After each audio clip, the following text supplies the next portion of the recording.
Hi, my name is Kimberly from Zebin Development. Today I'm going to show you how to manage your campaign results from your MailChimp audience into Razor's Edge.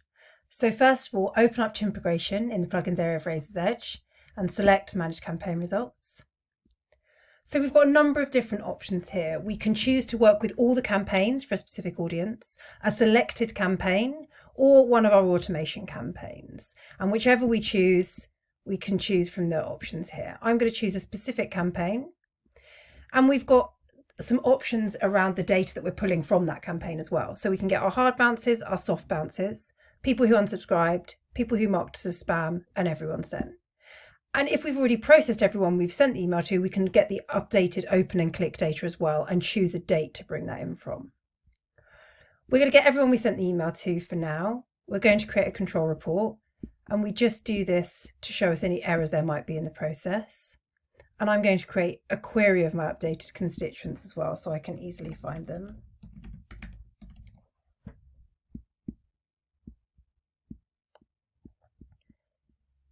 Okay. The second tab shows my record matching. Similar to other areas of Chimpegration, we can choose to match either on email or constituent ID. If we map on constituent ID, we need to select the field that holds the constituent ID on that MailChimp audience. If we choose to match on email address, we've got some options around duplicate email handling.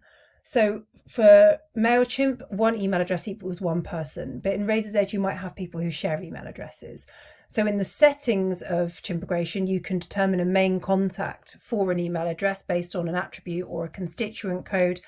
And once you've done that, then we can update only the constituent record that is marked as the main contact. Or alternatively, we can process this against all constituents where the email exists. So if, for example, we wanted to add an action for everyone sent, you might want to add that to all the constituents because they were all sent the email. And then we can choose the process. So we've got a number of different options here, and some of them are more relevant depending on the data you've pulled. So if you were getting your unsubscribes, you might want to mark them as do not contact or add a consent record.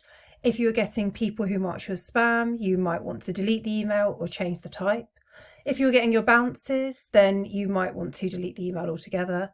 And we've got various different options here that you can select from depending on your own Razor's Edge processes.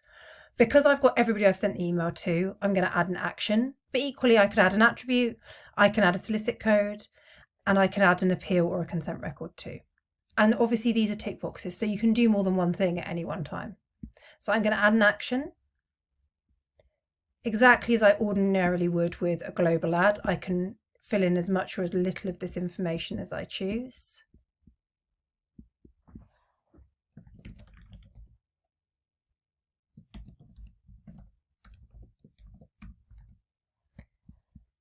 And I can also add the open and click history as action attributes as well. My other option would be to add an appeal for this email to everyone sent, and I can also include the open and click responses as appeal responses on the appeal as well. The way the appeal works is, of course, you can only have one response, so these work in a hierarchy. It will do the sent, the open, and then the clicks, and you can set that up in the settings. Okay, let's run that. And let's go and take a look at one of those records.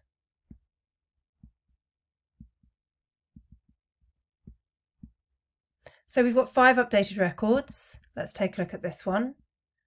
If we go to the Actions tab, we can see that we've got the email newsletter here with all the information that I completed.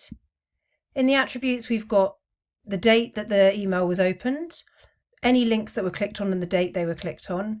And we've also included the campaign ID, and that just means that if we were to run that process again and bring in the updated open and click data, it would add it to this existing action rather than creating a duplicate.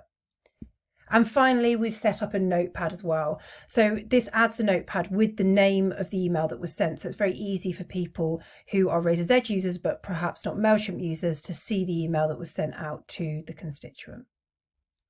So that's how you can manage your campaign results using Chimpegration. You can obviously run that process as many times to bring the different data types into Razor's Edge and process them however you choose in line with your Razor's Edge processes. Thanks ever so much for listening.